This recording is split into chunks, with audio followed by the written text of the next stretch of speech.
say the pledge? Pledge allegiance to the flag of the United States of America and to the republic for which it stands, one nation, under God, indivisible, with liberty and justice for all. Okay, before our presentations tonight, I'd like to welcome you to the Board of Education meeting. Board meetings are generally held on the third Tuesday of the month. The Board of Education is a body of school district residents elected by the community in charge of the conducting school-related business. The meetings are conducted under the open meeting law, but are not open forums for the community. With that being said, visitors to these meetings are to conduct themselves properly and with respect to any other individuals at the meeting. The Board of Education reserves the right to remove any individual for improper display of behavior or inappropriate language. The Board of Education will have a period of time tonight devoted to visitor requests, if any, following any board presentations and the approval of minutes shortly after the opening of the meeting. Individuals wishing to address the board will be permitted to speak up to 3 minutes. For a total of 30 minutes may be allowed for public comment. When it gets to that point, we will, I will read the directions for addressing the Board of Education. With that being said, we have a few presentations tonight, and I think Mr. Winter and some of our football team is here. So go ahead, Mr. Winter, you guys. Where should I? Does it even matter? Doesn't matter. Okay. Guys, we got like all our gear. If you want to do me a favor, we got 2 pictures, 2 plaques, and a block. All right. Sure. I'll take whatever you're not. Probably not a terrible thing that we're holding up a lot of hardware for this man. Okay. Great communication there.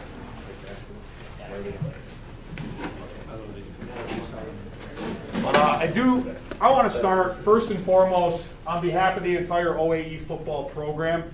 We want to extend a huge thank you to both the Board of Education at OA and the administrative teams for the support that you guys have given us through this entire ride in the fall.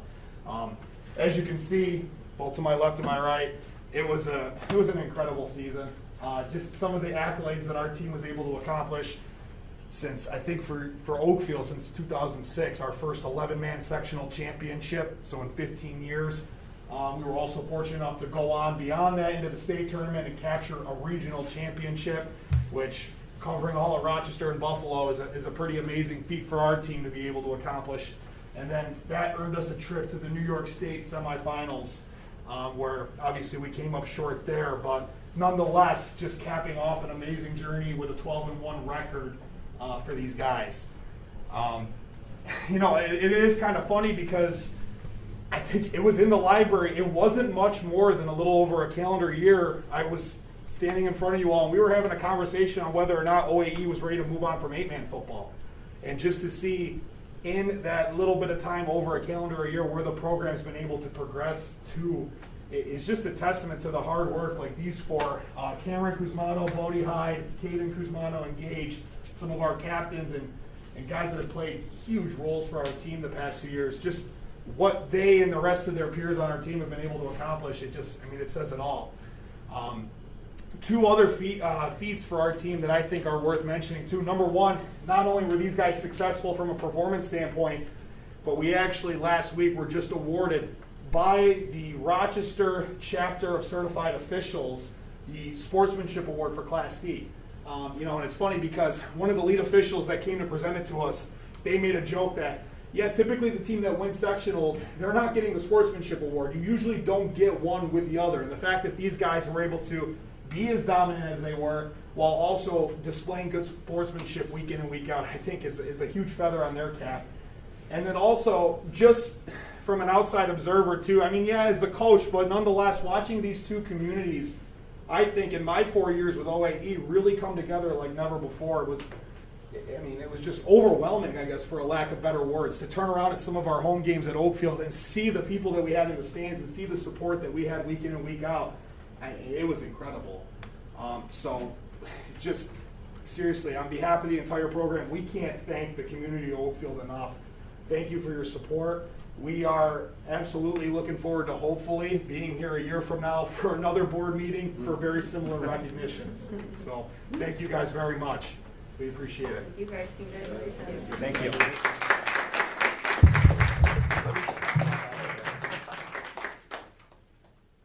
a lot, guys. It doesn't matter where we go, we just continue to hear about you. I'm in Rockport or at Kendall, I just keep hearing about how amazing you guys are.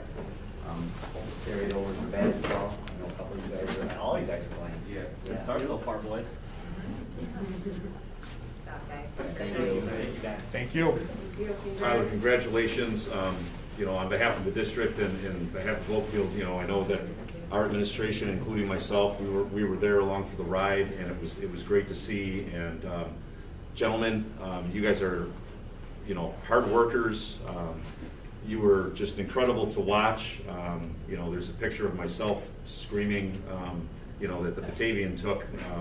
Wasn't a flattering picture of myself, but I was right there with you guys cheering you on, and congratulations. What an accomplishment.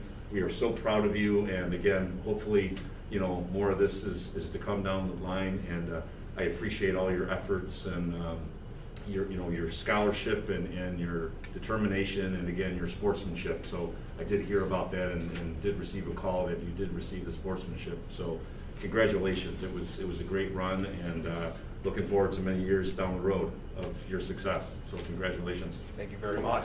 Thanks, guys. Thank you very much. Yeah, Ted's here. Oh, Ted's over there. Next up, capital project update here. And Ted behind Mr. Peterson. Yep, there he is. Mr. Peterson.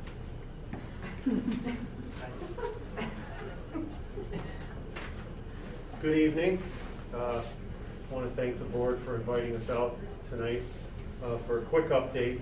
As you know, we've been concentrating on a lot of the requirements for the next phase of the project, the push, which is going to be the high school here, the work that's going to happen soon in the spring.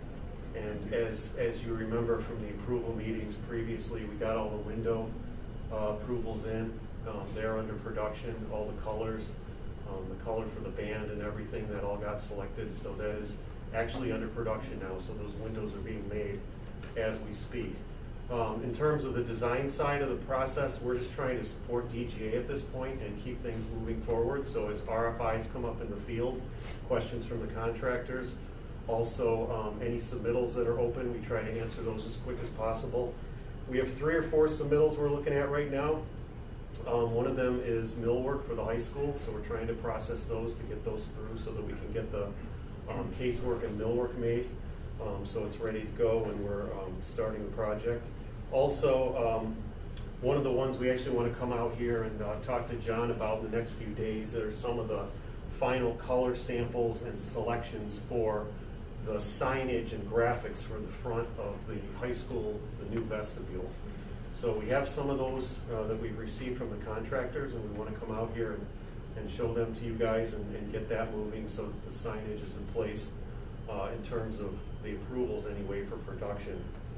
The other thing that I wanted to report on really quickly tonight is that we had some good news today for our capital outlay project, which is the project we spun out of this project to get some more work done from separate funding streams, and that's the entrance enhancements to this building, which we pulled out and sent into SED in the summer, and today we got approval on that.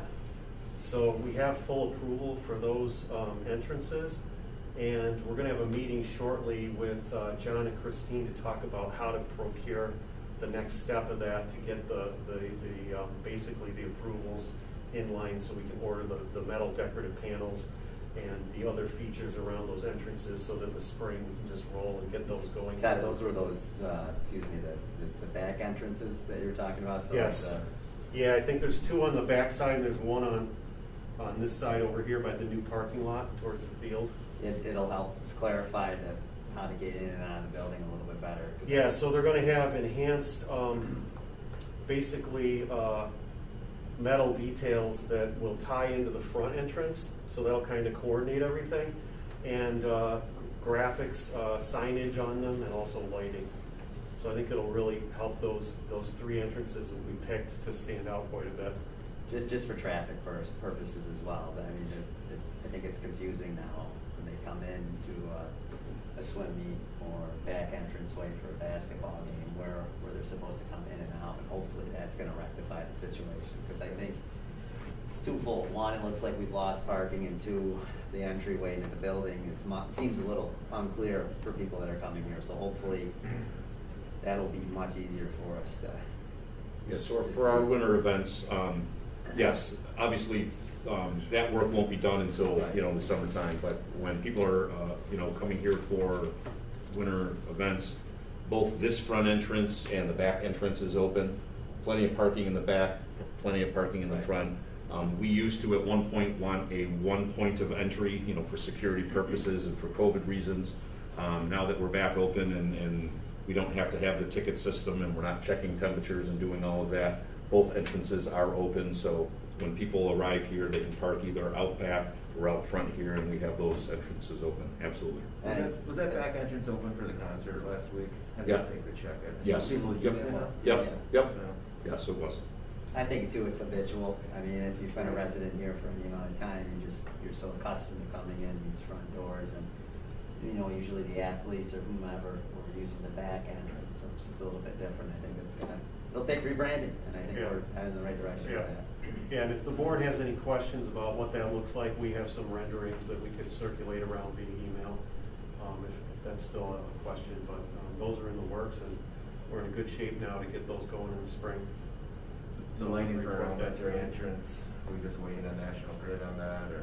Yes, so we do have an extra spot, yeah, so that is part of the project. Jordan's working on that, so that'll be up and installed, and until then, we'll still have the portable lighting out there. As far as our current capital project work, I did provide the board the November updates.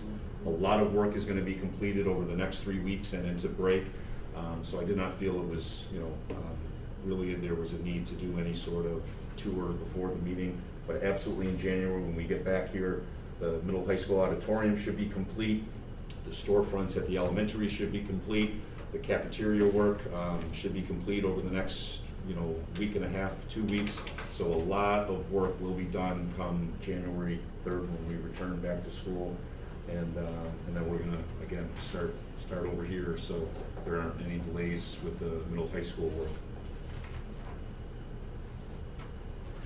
Sorry I interrupted, Ted. No, that's fine. Took a lot of my mind if I didn't. Just a quick update tonight. Any other questions, guys? All right, hey Ted, thanks for coming No out. problem. Again, I Yeah. appreciate it. Enjoy your holidays. Yeah, you Thank do you. the same. Thank you. Okay, next on deck here is Mrs. Fisher, and it's a presentation coming from our literacy team. And Mrs. Kofta, I think. That's me. That's me behind the mask, and I think that's Mrs. George maybe. That's me. Okay, sorry guys, I apologize. It's all right. Hi, everybody. Hello. So I'm Alana Fisher. Candace George. Corinne Kofta. So Corinne and I are reading specialists K-5, and Candace is kindergarten teacher. And we're excited that you guys invited us here to kind of share a little bit of our science of reading journey with you. It's been quite a journey. So if I can figure out how to use this. Okay, so at some point you're gonna see, hopefully in here on the wall. You want to be here? Oh, okay. Our literacy vision that the lit team kind of worked on together, UPK all the way to 8. We kind of came up with this together in the beginning of the year, and I know Connie has high hopes of printing these and having these blasted so you all can see the goal that we all come together with every time that we meet. All right, so getting right into our journey. This is a lot of stuff that is hard to compile into a short amount of time, but we're pretty excited about it. But to be quite transparent with you, the journey wasn't something we started like on our own. This was something that some admin and some teachers kind of started doing some research about, and they wanted to know really what more can we do. Okay, we have a lot of kids who, for lack of better terms, are drowning. We don't have, our numbers aren't showing in our reading growth what they could be showing. So they started to take some courses, do some learning, read some books, and they started to slowly, gently kind of share their ideas. And to be transparent. Want me to be transparent? Yeah, go for it. Okay. I can hear that. So quite frankly, I was reading recovery trained. I did it for the last 9 years. Thought I had a handle on my teaching. It was the most intense training I've ever done. My master's was pretty much unhelpful, and I thought I knew what I was doing. And then COVID year, we get told we're not doing reading recovery, we're doing science of reading. And I was furious, I was frustrated, I was angry. I wanted to push back. I didn't even want to look at Lynn. I was very unhappy. And I love her. And I decided, you know what I mean, you can't stay stagnant as a teacher. You have to be flexible and open-minded, and that's what I was. And I am so grateful. I can see it within my own 3 children, and I have 3 kids within 3 years. And with my oldest son, Ian, being in 4th grade, who never received phonics, foundations, none of that. I can see a lack in his writing, a lack in his decoding. He falls, all of my children, thank God, fall in this 40% who are just going to get it, regardless of how you teach them. They are just going to learn to read and write. And unfortunately, we have the other 60% that we need to make sure that we're getting to. My daughter and my middle son, Caleb, have been receiving this since kindergarten, and it is night and day. Even this morning, because I drink chai tea, it's Tazo. Caleb's like, that says Tazo, because O is an open syllable and it's a long vowel. And my son Ian's like, what are you talking about? And so I explained it to him, and when you explain it to him, he gets it. And it was just so funny that it happened this morning after coming to speak, you know, knowing I was going to come speak to you guys. And quite frankly, I can tell you that this is the most confident that I have felt in my teaching in 21 years. I struggled. I think back to what, if I had known this earlier, if teachers were getting this in college. We have teachers now who are doing their masters who they're not learning this. They're learning it when they come here. So they're paying for their masters and they can't even use what they're learning because it's behind the times of what we're doing. It hasn't fluctuated. And to my mind, it should have started there before you're pushing teachers out into the workforce. And I mean, we did this in COVID year, and I can see within 3 years the change in the students that we work with. Like, it's mind-blowing. And it is truly, truly to the dedicated teachers that you have in that building. So I work with them all day long, and I'm just floored. I am blown away. This is by far the best school I've ever worked at, and I am so glad that I did not dig my heels in. I'm sorry to say that I was mad at you for a while, but I hung in there, and we're still learning, and we're doing like the letters training, we share, like to have common terminology it's just so cohesive and it makes sense and it's backed by science and it's mind-blowing once you go on this journey. I don't know, I just feel like I've gotten it wrong all up until the last 2 years. So And the crazy thing is, it's not new research. I know when I first started dabbling in it, the National Reading Panel kind of published their findings in 2000. So this isn't something this isn't new, and this isn't going to, circle around. Really what the research shows is that 95% of students have the cognitive capacity to read. But when you look at that letter of reading, like Kofta said, 40% of them are going to get it. So I know if you're sitting there thinking, well, my kid is in 5th or 6th grade and he can read, or I'm doing just fine, you're right, they probably are. But that's only 40%. So if you think about it, like, what are we doing with the rest of them? Okay, if we provide structured literacy to all of the kids. Not balanced, structured. All of the kids can have access to the tools to be successful. If you think about it like a pilot, only 40% of them were, able to land safely. That's, you know what I mean, to try to put it in perspective. Like, our goal is to make sure every child is taken care of. And they literally have mapped how we read. They know how you perceive it, what part of the brain is processing it, where it goes from there. They can prove it with science that they are tracking your eye movement, and you literally are looking at groups of letters in chunks. And so we need to teach our children. We are not born to read. That is not something that our brain is hardwired for. And in our training, we haven't even been hardwired to write. I mean, the human history has been language. It's sharing stories. It's talking.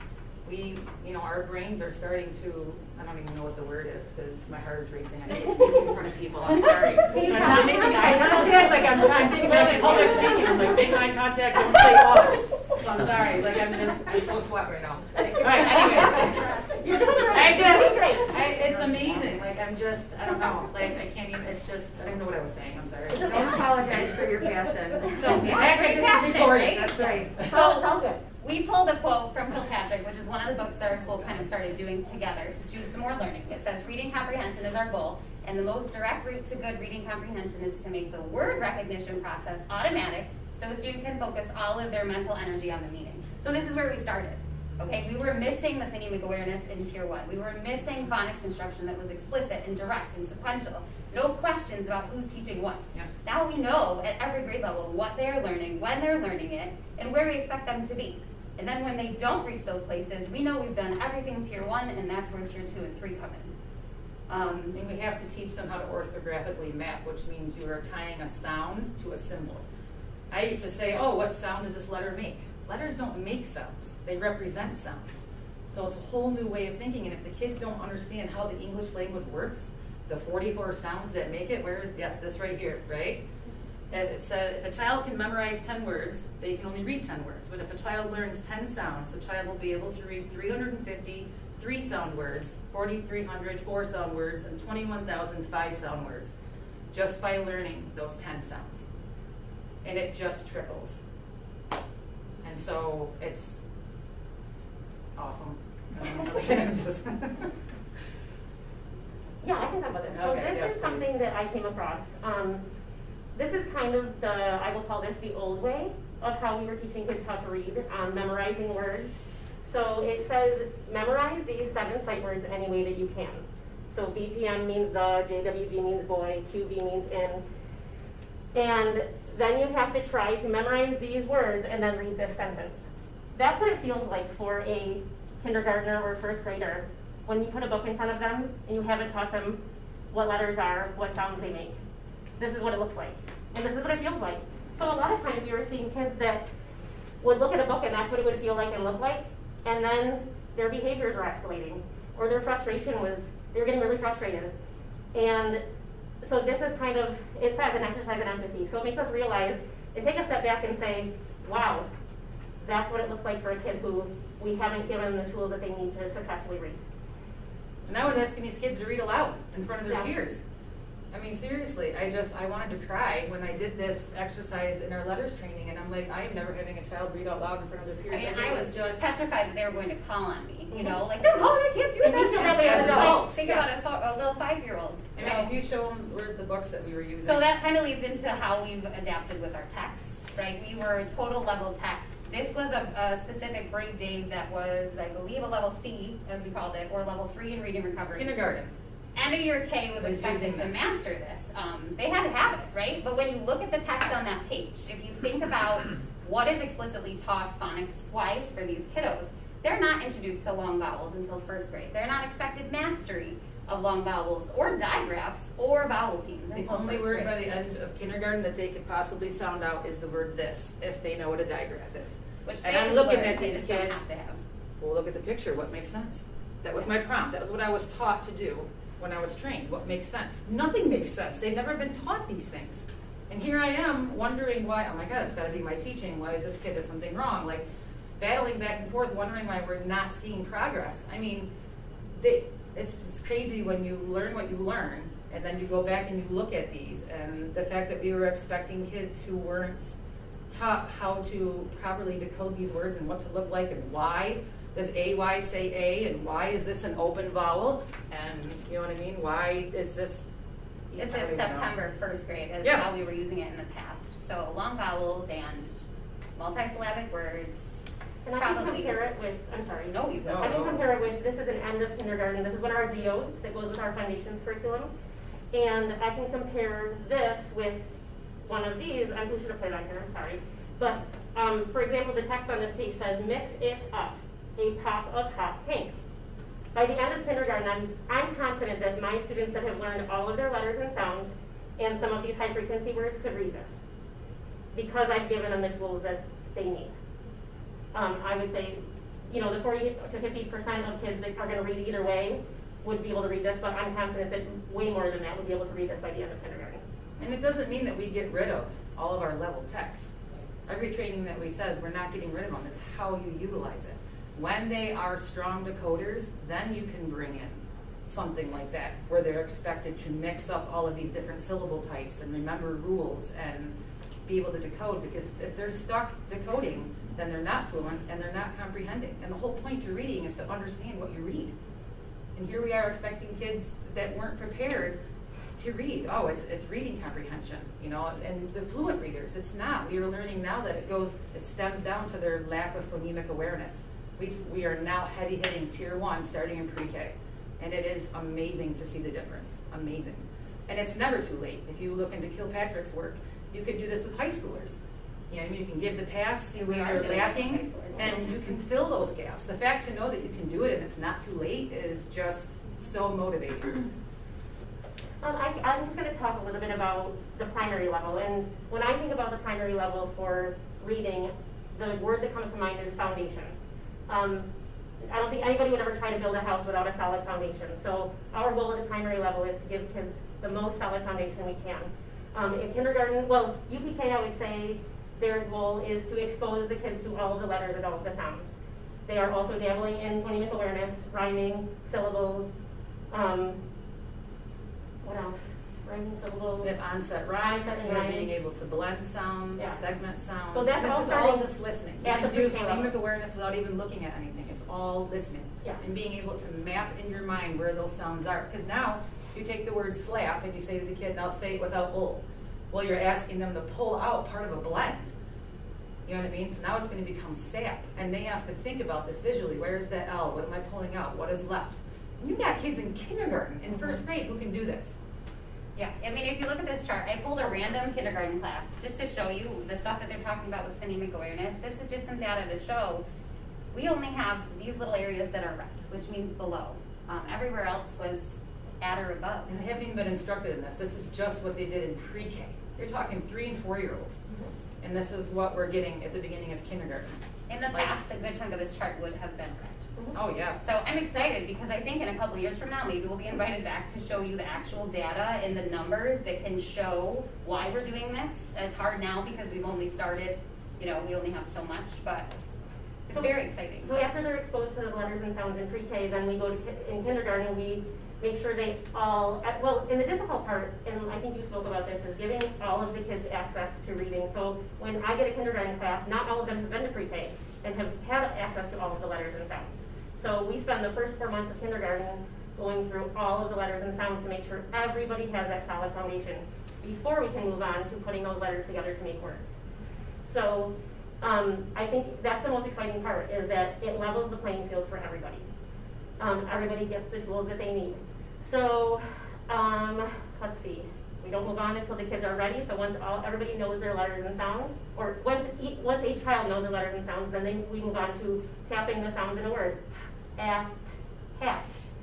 But we can't do that until they know all of the letters and sounds. I think, I don't know, do you want this first grade next? Yes. So from here on up, now we have from UPK to 3rd grade, we are now providing, that we've talked about foundations in Tier 1. They're getting Haggerty in Tier 1, and they're all using geodes, I believe, except for 3rd grade. There's no such thing, correct? Okay. Sound walls is the newest thing that we've kind of started implementing, and 1st grade kind of led the way on this. We're learning from them, actually. There's a special guest here that wanted to share what a 1st grader these days really sounds like. It's amazing to hear a 1st grader tackling text, tackling some things that are pretty rigorous. Proud of their word attack skills, if I can figure out how to do this.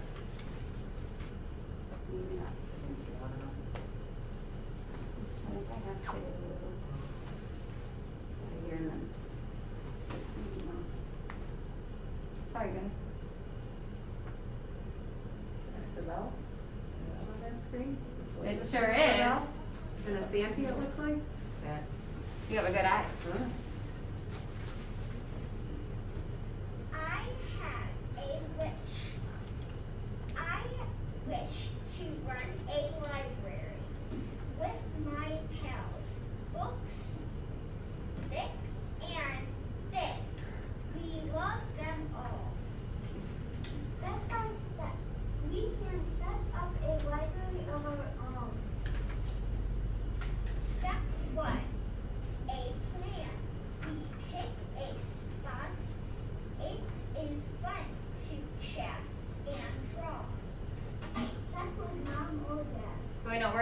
short time, so we won't be able to listen to the whole thing. But if you guys have shared with you, I think you should listen because there's some really cool things going on with words that they're attacking. Do you hear that at home, Justin? Are we quite a reader at home?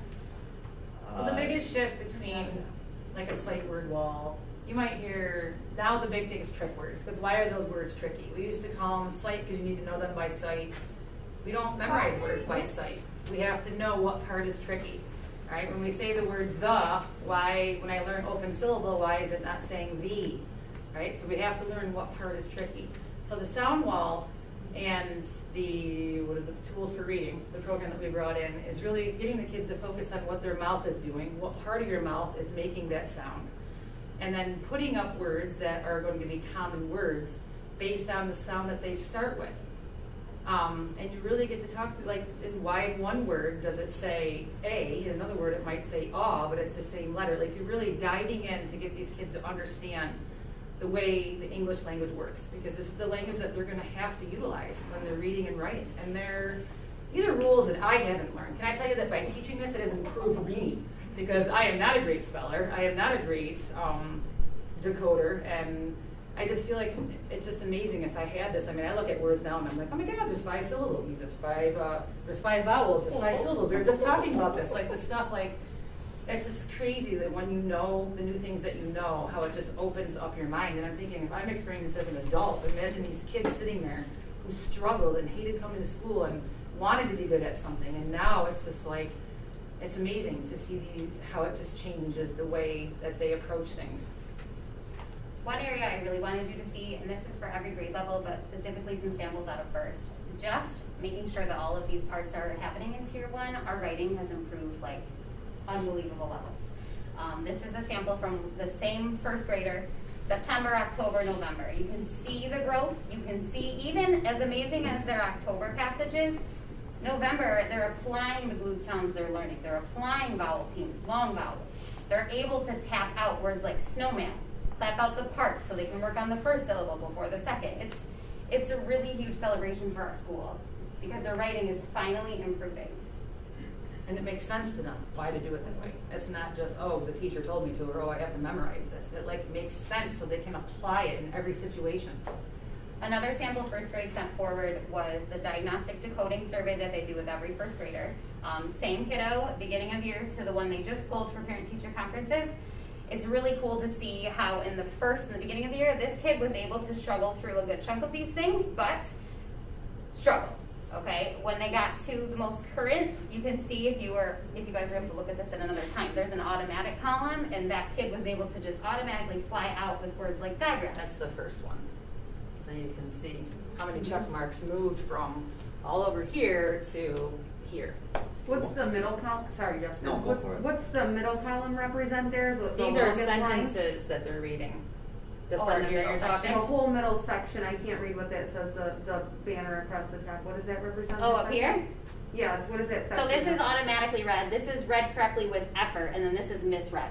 And then after that, sorry? So this is misread, and this is where we would record what they did say. What they said, okay. So we could gotcha. compare where So it's your they're dictation, got it. struggling. Yep. Because you use this to drive your instruction. So if they are lacking in short vowel sounds or blends or digraphs, or with the older kids it might be double vowel teams, then you can really see where they need instruction. But this is just the decoding side of it. Then you have the encoding side, which is writing, and you need to get those to So what is that? Is that a bridge. foundation? Is that straight out foundation? Is that assessment? So really great reading diagnostic. Really great reading is the program. So if you've heard of Countdown, Blast, Yeah. Boost, I think it goes Blitz, and then up here are they using, what is the other one? HD word and Blitz. I Is think Blitz is the one right. I'm thinking of? Okay. Yeah. So second grade was amazing. They filled in like 5,000 things that I know we don't have time to go through every piece, but the sound wall was another area that they felt comfortable sharing how proud they are of their kids. Mrs. Maxwell sent a little video. We don't have, it's 7 minutes, so we'll show you like a little clip of it, but it's just exciting to see these kids using language that you probably have never heard of, that I'm having to relearn. It's wild. Hi, Board of Education. This is Mrs. Maxwell's class. It's a very small group today, and we would love to show you how our classroom looks during our sound wall warm-up time. And this is part of the science of reading, where we talk about phonemes the sounds that letters make, and we talk about what our mouth should be doing during that time. I think you'll be really impressed with the language the second graders are using this year. All right, so kiddos, we're going to do our warm-up just like we normally would do. All right, please flip to the phoneme and grapheme side to your sound wall pamphlet. I'm going to start by saying the grapheme, and you are going to tell me the phoneme that matches. For example, gate. Good. How about wagon? Good. Bat. Shell. Excellent. What about feather? Touch your voice box. So she eventually gets into some games and some cool things. It really is 7 minutes of some learning that we could have. So second had a lot to share. They're also using geodes, Haggerty on the daily. And then we kind of combined some things from second and third because they were seeing similar. One big shift that we've also made is making sure that vocabulary is a huge part of our day.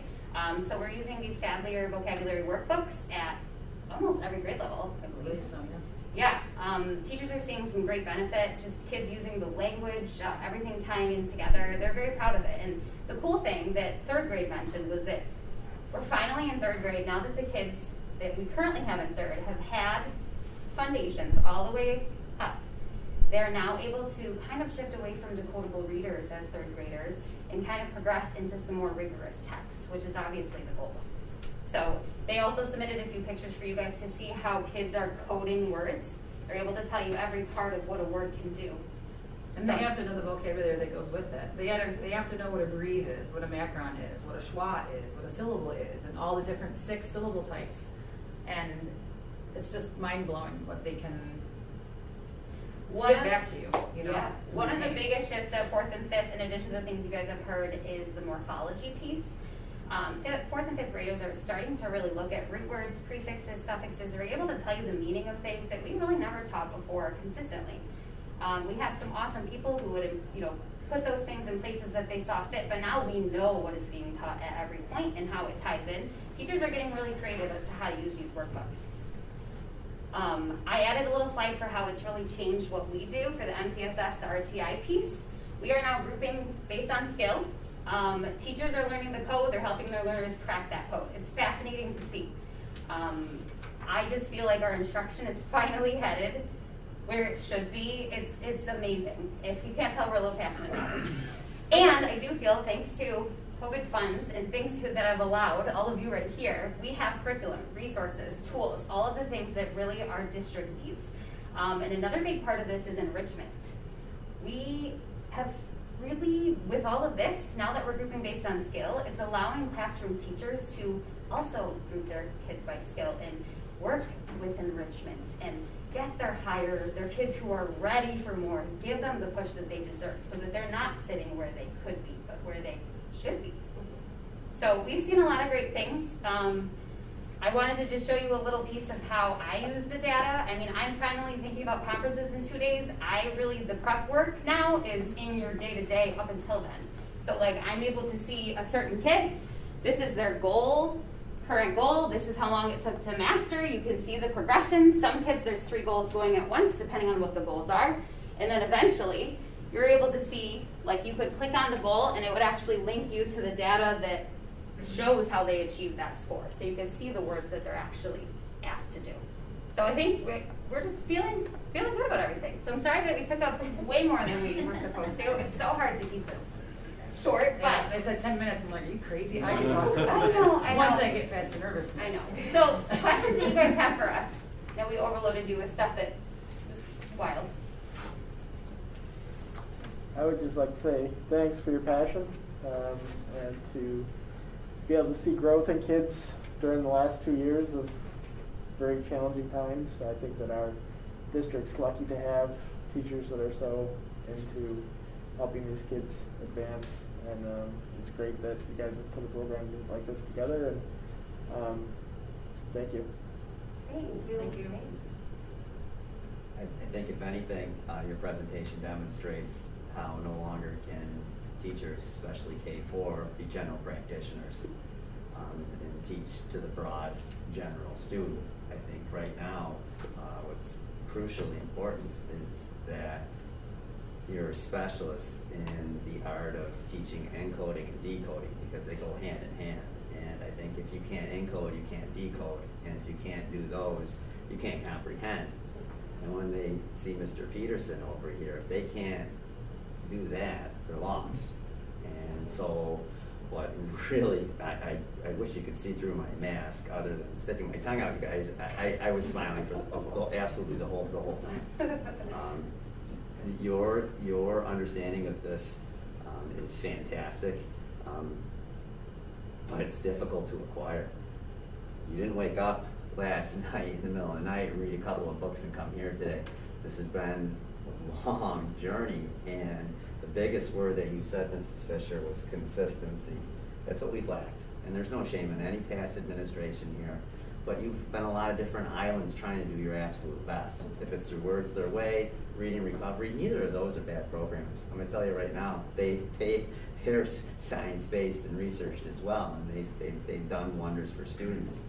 But this is different, and the conjunction between foundations and geos is what's making it happen right now. And then your other ancillary programs or resources to support this are going to pay off in dividends. Listen to kids talk about graphemes, phonemes. It's fantastic. It is fantastic. See my little girls doing this every single night. It's big.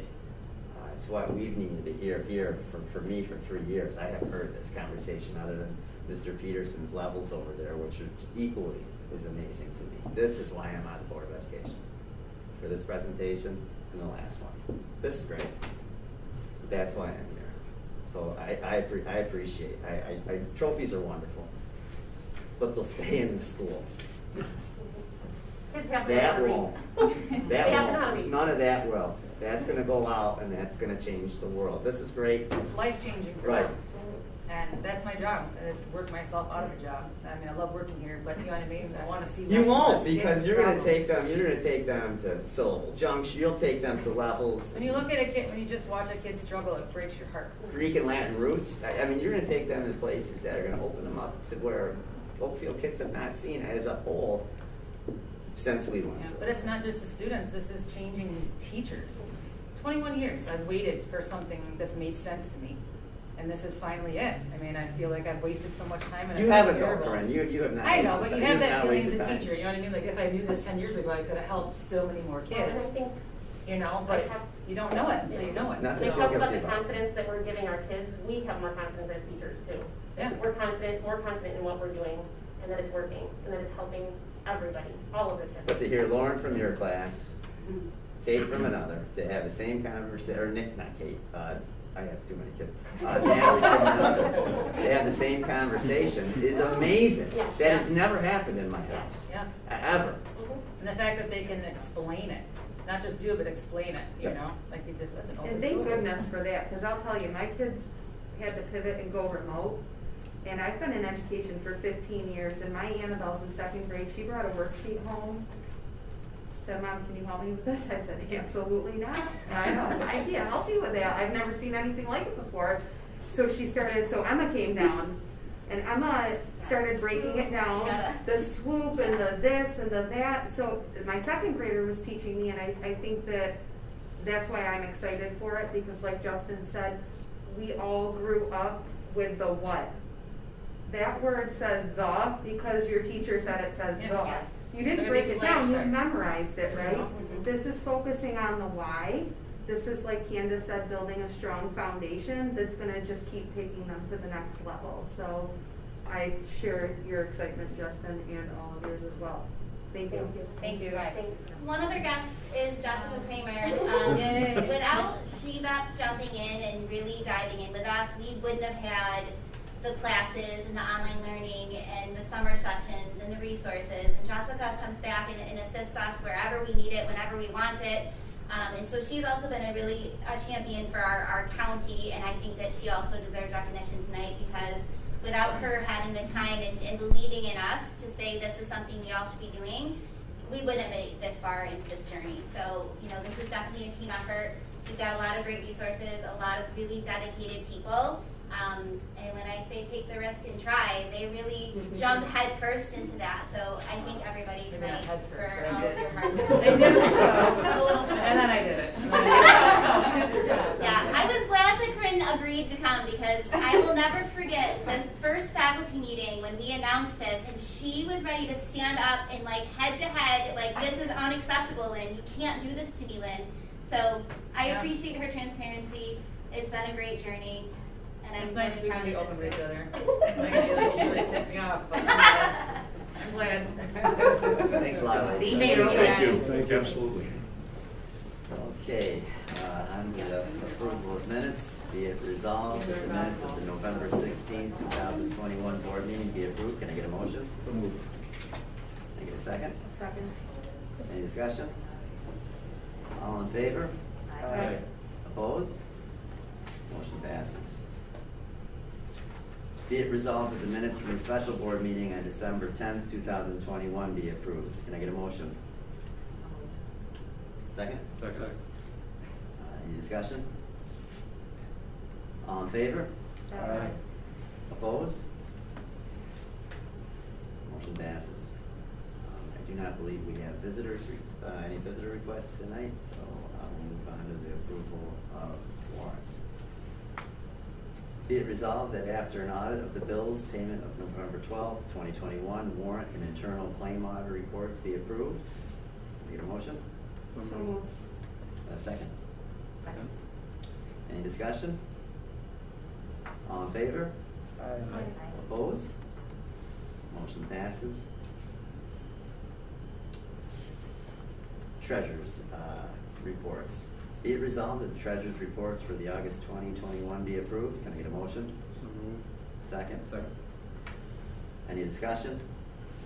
All in favor? Aye. Opposed? Motion carries.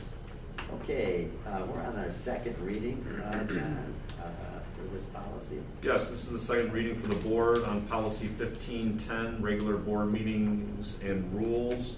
I did edit the policy from last month to include Justin and Jackie's suggestions and recommendations on where citizens can really address the board with any topic and agenda item. It doesn't actually have to be on the agenda, and that there was a request that if someone would like to speak to the Board of Education, that they give the district, a day notice. Not that that's a requirement, but it just gives the district, myself, administration, the board, a chance to do some research if there is a specific theme to someone's request to speak to the board. Other than that, it's basic,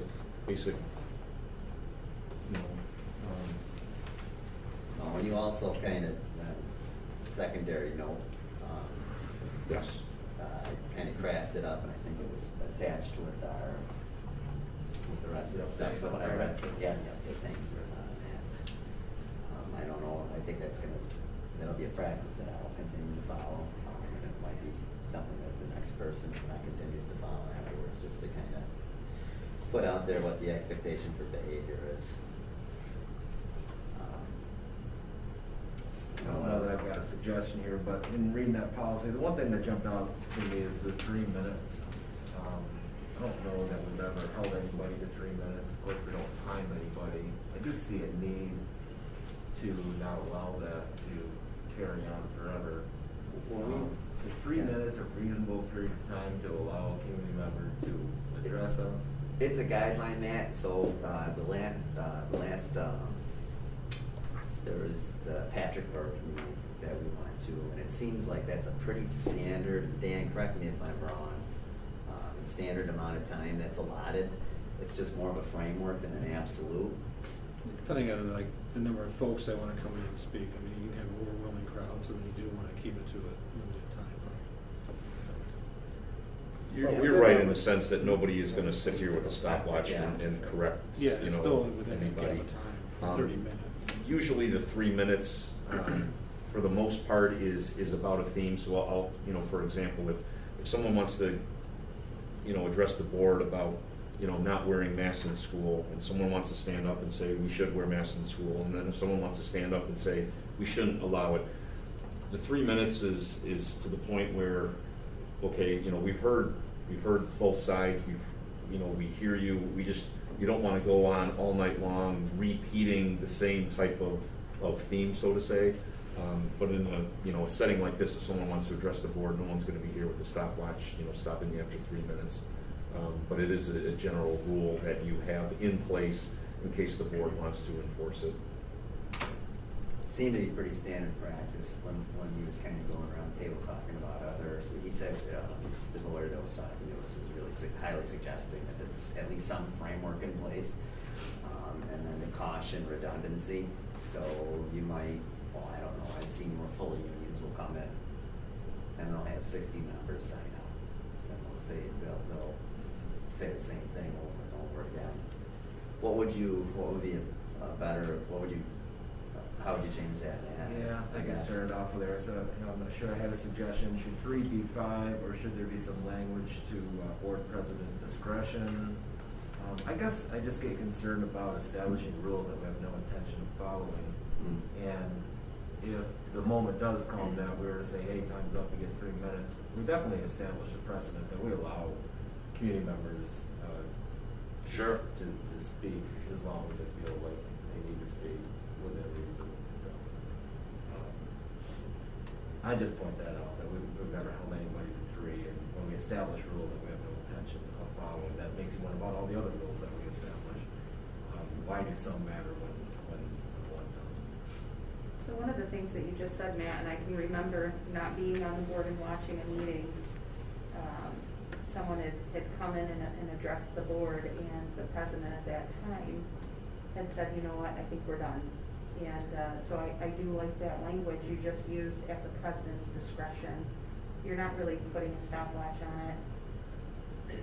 I don't know how you can incorporate that type of language, but is that well within the board president's right to say, at 30 seconds, we're done, we're not going to talk about this?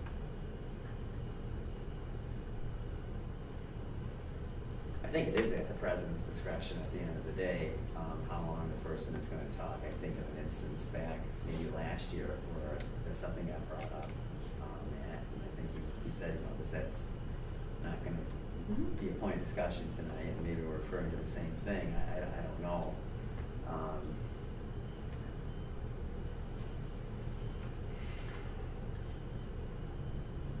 But you're right. If we're saying there's a rule.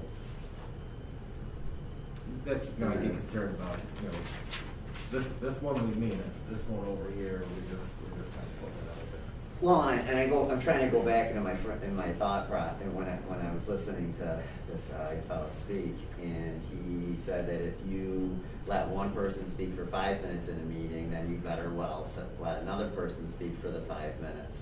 Remember, Jackie? I think that was. I don't mean to put you on the spot. I'm just trying to. It was like 6 weeks So ago. this also goes back to the whole, they want some parameter in general to, we as boards don't technically have to allow people to speak. So the fact that we are number one, we're also reserving the right at any point in time for whatever reason. I mean, if there's 3 minutes times 100 people here, do the math. We can't conduct our board business.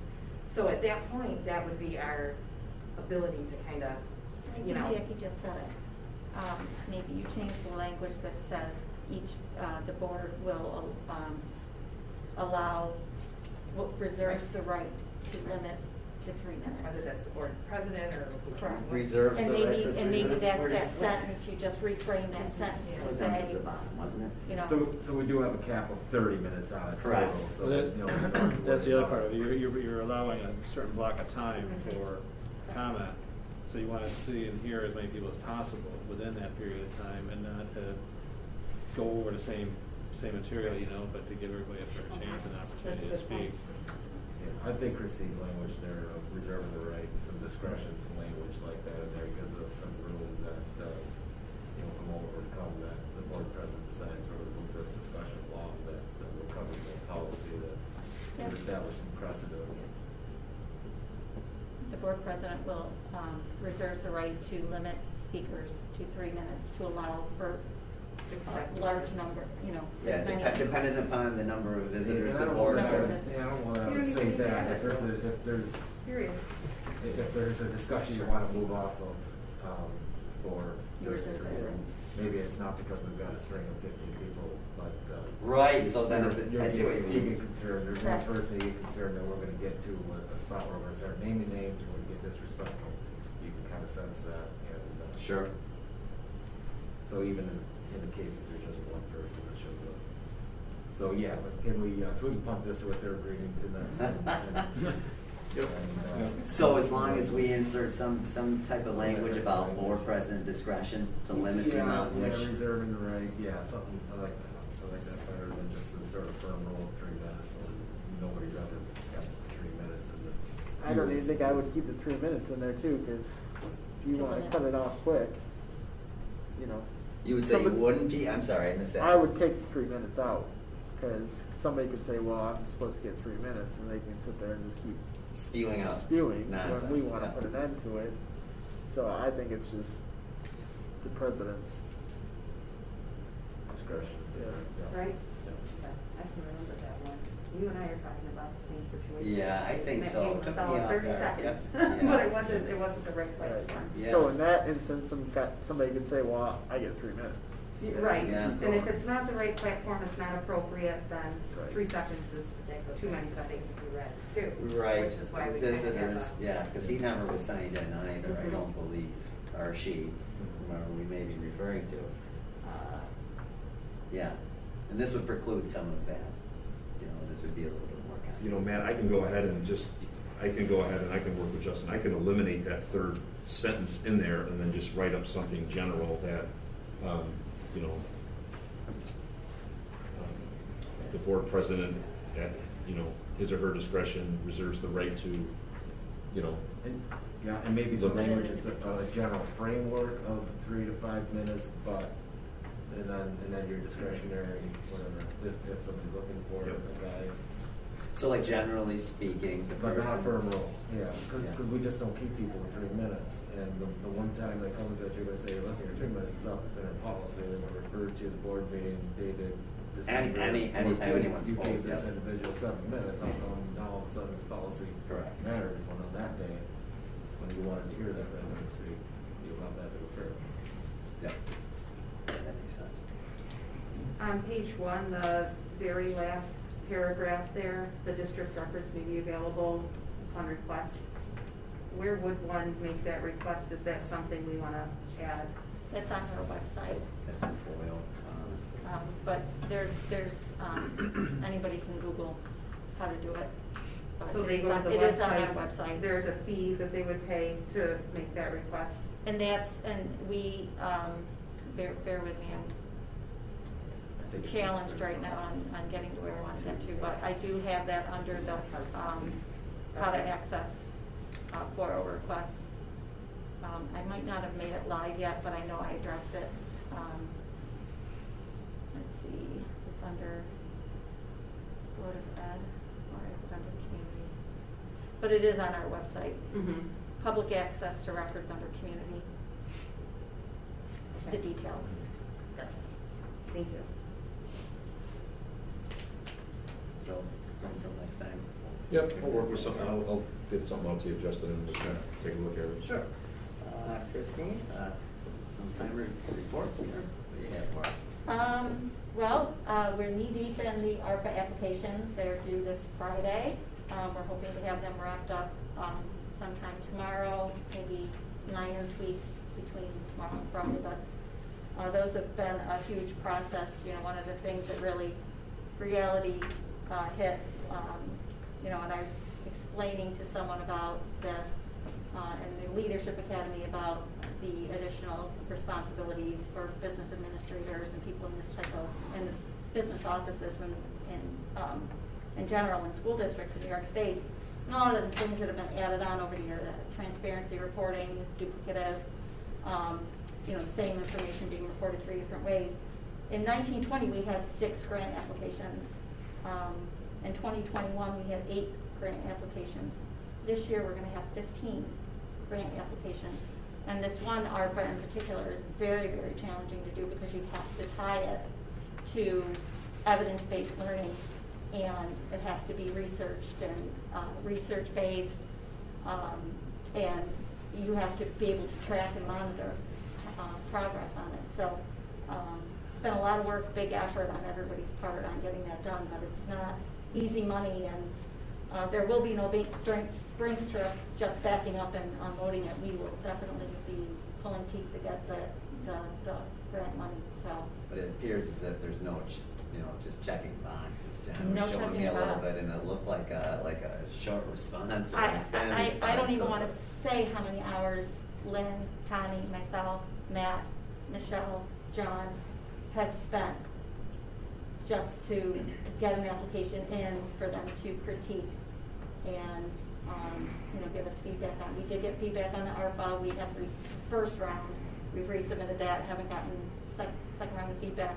This extra round we haven't even submitted yet. And then there's 2 more to put in for IDEA money. So it's kind of crazy. But I just wanted to point out that it's it's not that everyone's talking about this federal stimulus money and districts being flooded with money. It's not that at all, not even remotely. The budget work has started. The building administrators have shared their process to gather their building level requests from their department chairs and grade level people, teachers and other staff. I'll be working with the district office staff and making sure we get the projections for salaries and benefits and things like that in there. So hopefully in December we'll have some, or in January we'll have our first round to give you. And another big deadline coming up is that ESSA transparency, again, the duplicative reporting, the same information 3 different ways.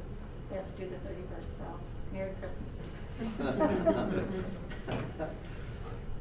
But that's about it. Thanks, Christine. Yeah. Any questions? Thanks, Christine.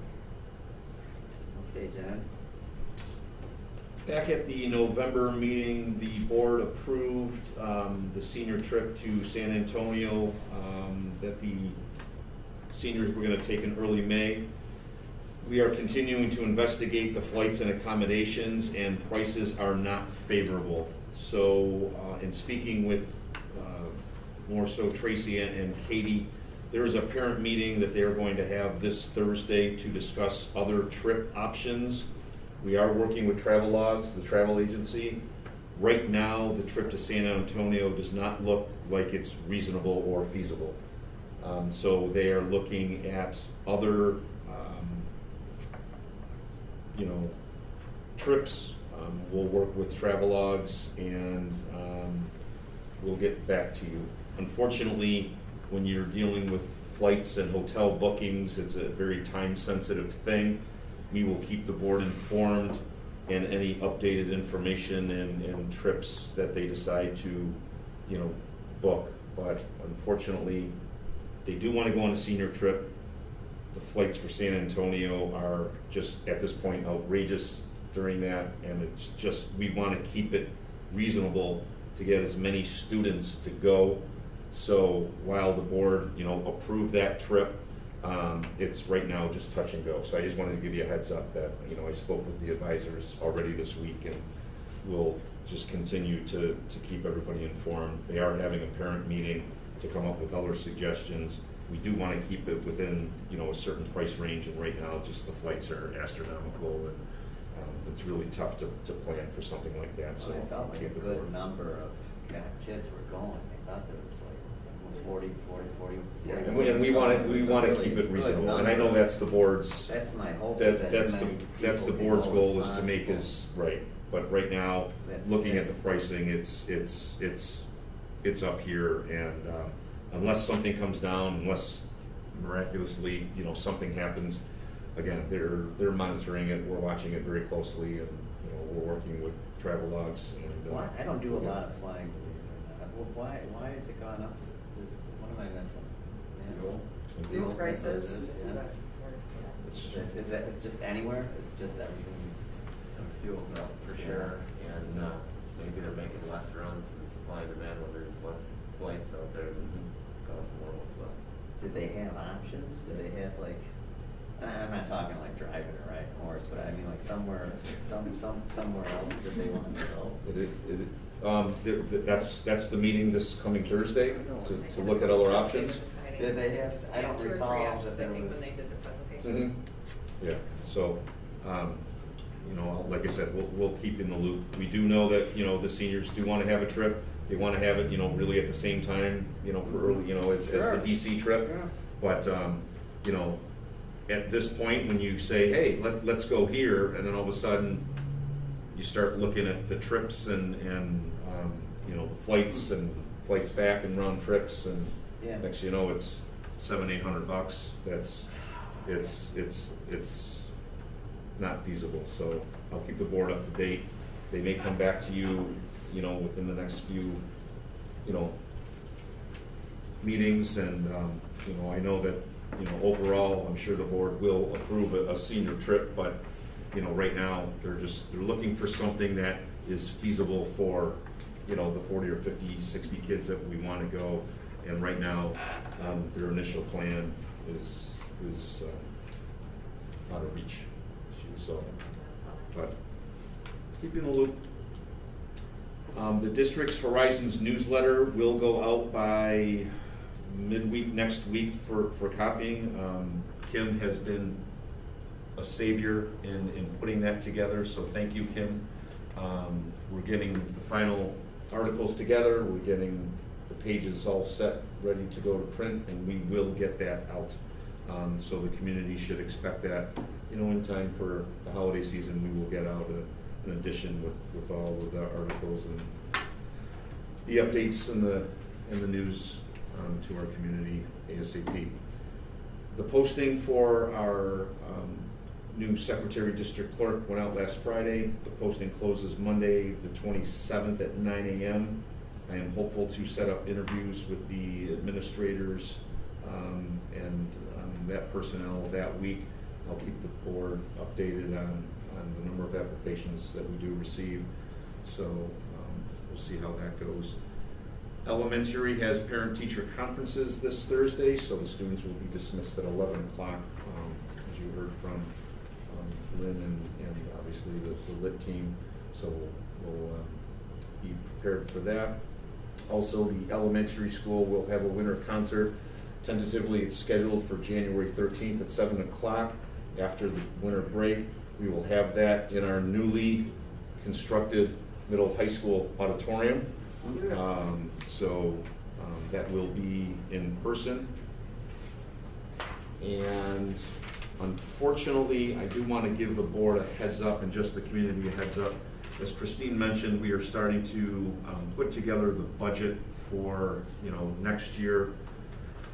One of the numbers that are coming in already that Dan and I sat on, were part of the Genesee area healthcare board, is that it looks like health insurance costs could go up almost 20%. So to put that into perspective, we spend a little over $2 million for health insurance costs, and you're talking an increase in 20%. You're talking another increase of about $400,000 to $500,000 that we're going to have to encumber.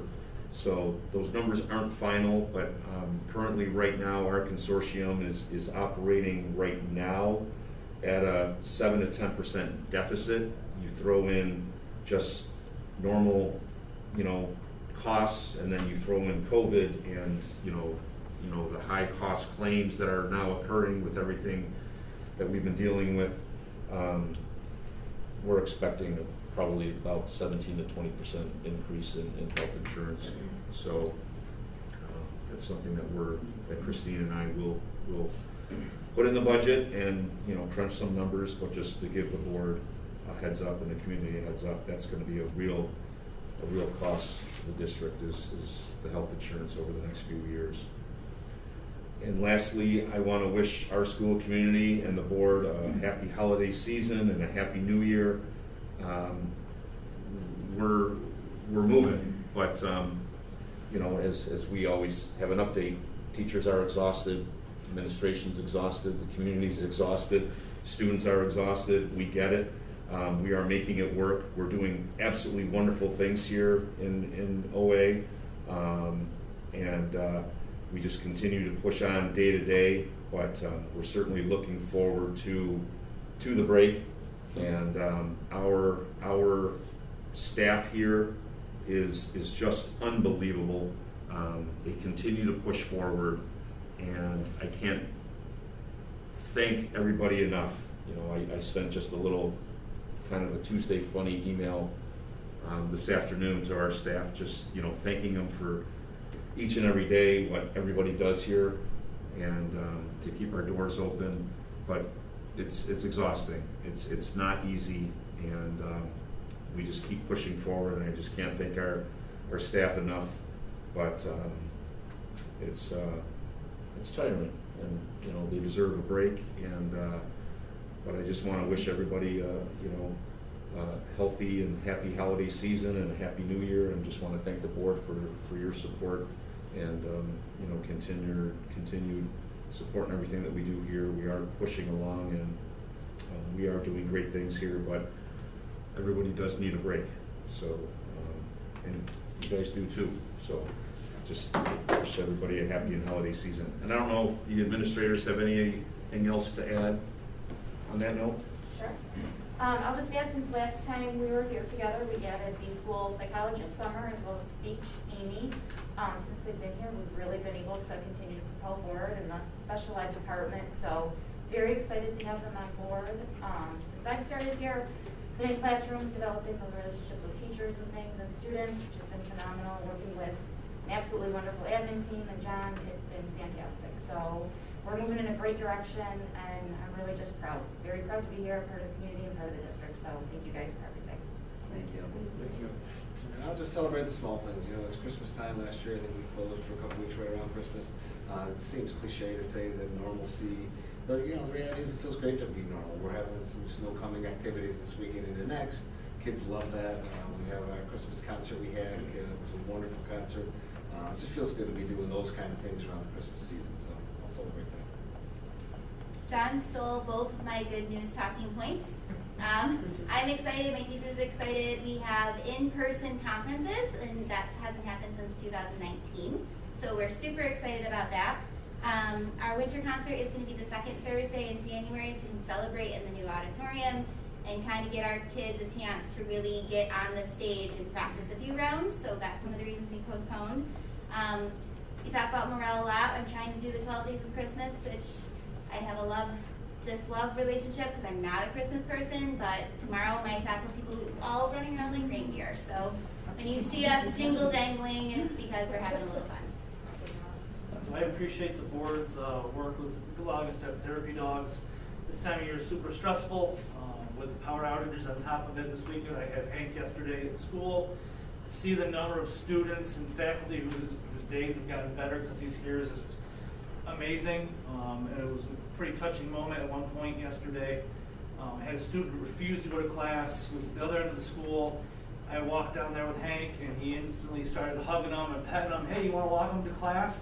Popped right up, got to class, and his whole day was positive and turned around. So it was really great to see that. Been in elementary classrooms with him where kids just love seeing him. Going to be working with Lynn to do some activities where teachers can read to Hank as an activity, so I'm looking forward to that as well. I appreciate the board allowing us that support. It really helps our kids and our faculty. And a couple of weeks ago, myself and two of our teachers attended the New York State Education Technology Conference, the state level. I've been presenting there for the past couple of years, and this time around I presented on this right here, presenting live streaming your school board meetings. I had a second session presenting on ClassLink, which is what we use for our single sign-on. And the third one was ClassLink, Sync Studio, and I'm drawing a blank. But there were 3 different workshops. Must have been a great presentation. Yeah. If you can't remember it, it was ViewSonics. I was thinking. So the ViewSonic panels that are presented back in 2017 at that same conference, now 5 years later, showing our progression of how they're in classrooms, how teachers use them, etc. So myself and 2 of the teachers had a good Saturday, Sunday, Monday, Tuesday conference, a lot of different topics. And as you can imagine, ed tech is really, because of the pandemic, now everybody is a tech expert and wants to learn the tools even more. So it really pushed everyone forward. So it was a good experience for all of us. Thanks for going to that, Rob. I do brag a lot about our technology here, especially for our board meetings. I won't name districts, but one that I'm familiar with, like I think uses an iPhone. Actually, we will have visitors here, because I was saying in my session, come to a board meeting, because I set everything up. It's and you really can see cool. it, in person. So we may have visitors for that. And Matt, just more, thank you for your correspondence this past weekend. Really appreciate it. I know- Special people working. Yes, yes, you do. So thank you for doing that. Keep doing that. Yes, for I us. appreciate it. And thank you for doing what you do, along with the rest of the admin team. On a new business, I think. Can I ask 2 questions to Please, John real quick? please John, we do. got 2 Yeah. hot questions floating around the community right now. Question number 1, any intention of closing early before the winter break? No, Thank you. absolutely not. And I'll look right into the camera and say Thank you, that, like I mentioned, we have unbelievable staff working here, and there is absolutely no intention on closing school before the break. As you know, we are under different, close contact, and I talk to Paul Pettit weekly.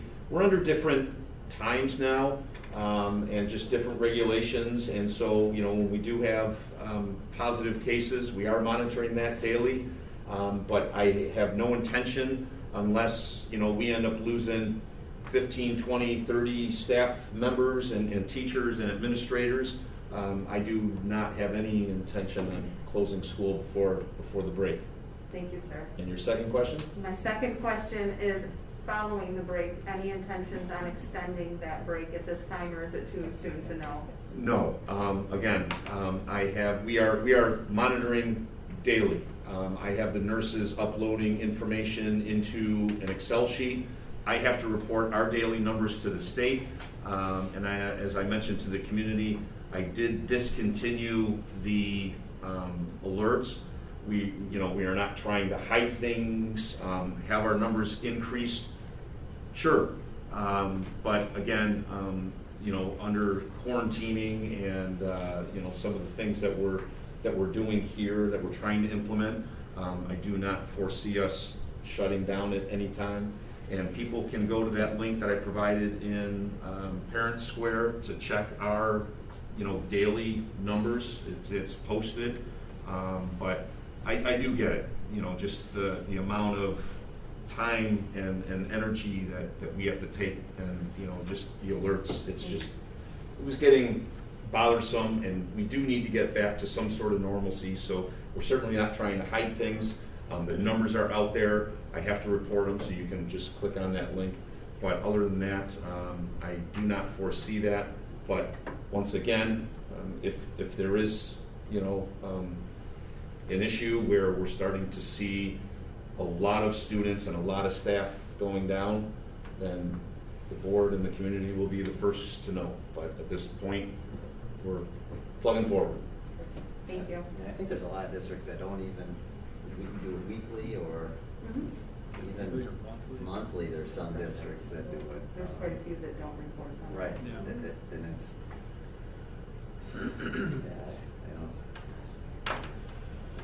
All right, any other questions? Be it resolved that items 8.2 through 8.9 be approved by consent agenda. Can I get a motion? Okay, second. Second. Any discussion? All in favor? Aye. Opposed? Motion passes. Discussion roundtable.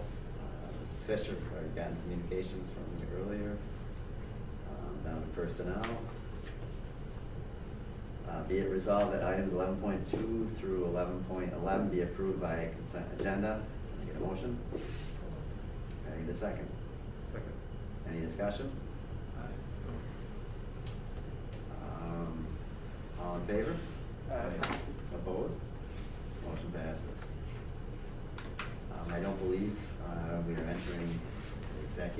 session tonight. Okay, time for closing remarks. Pete?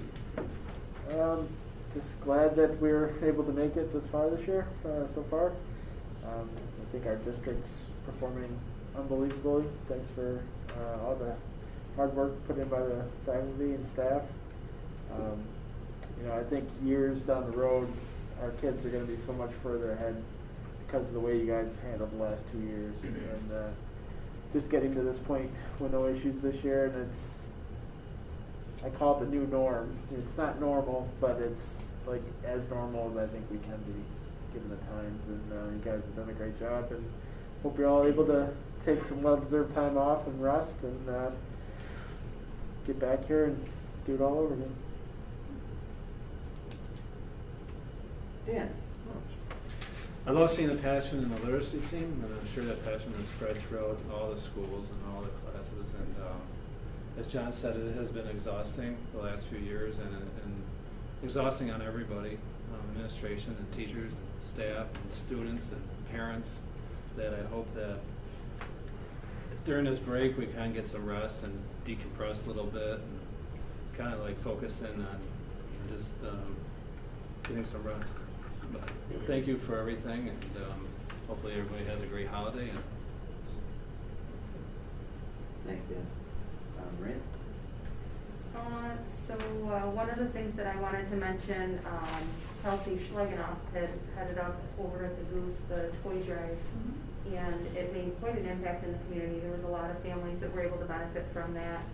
But, you know, I can remember showing my kids pictures of that, and my oldest Emma saying, I want to be like her one day, Mom. So just that leadership that's being inspired at the elementary school, the middle school, the high school, and you've got those littles really looking up to those kids. So I just wanted to recognize her. The Goose was packed. I mean, there was toys everywhere in there. It was really just truly incredible. So I'll echo what everyone else has said. Just thank you all so much for your dedication, hard work. To see that passion was just like what Justin said, like that's the reason, you know, that we're here. That passion is just amazing. But Merry Christmas, Happy New Year, and everyone stay healthy. Mr. Lamb? I was thinking when you were giving your remarks there, John, I think this will close down your 3rd year with us. Is that accurate?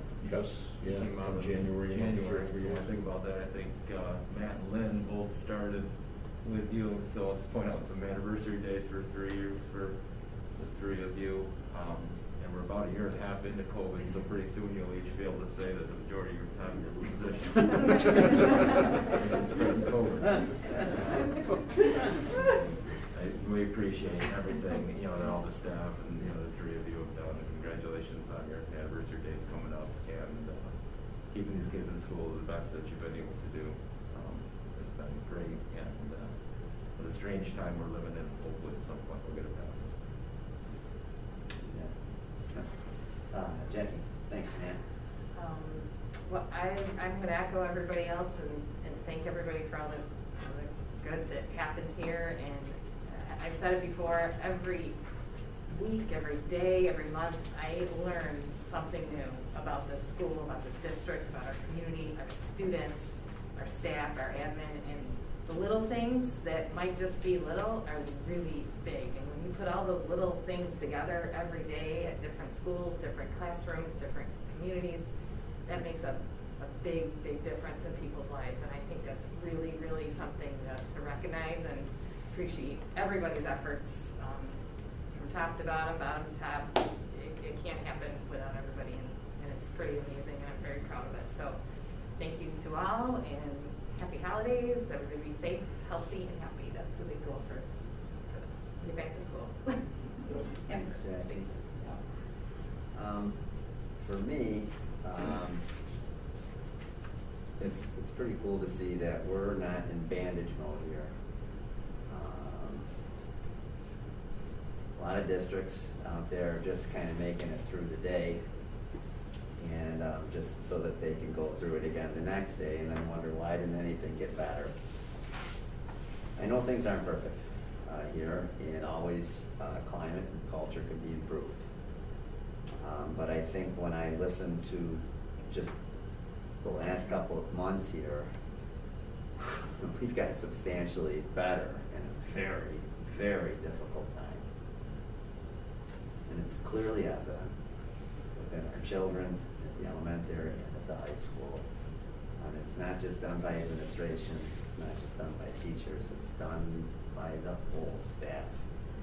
And hopefully, we'll make it through the next few days here without any major catastrophes, and we see a new year where there's more positivity felt within and out.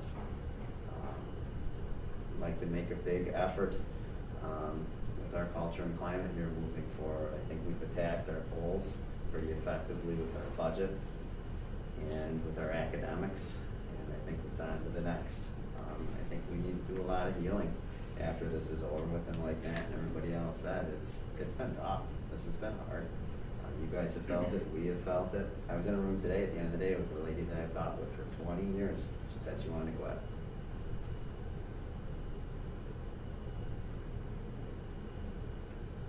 She's awesome. And I can imagine there's people like that in this building and in a lot of other places right now where they're tired. Let's hold on and get through this next couple of months here and rebuild. And I appreciate all the communications that we've received, and we hear you, and we'll work together to make it better. So with that being said, I wish everybody a happy holidays and a happy new year. And if I could get a motion to adjourn this meeting at 7:26. So move. Second? Second. Any discussion? All in favor? Aye. Motion passes. 7:26. Thank you. Thank you.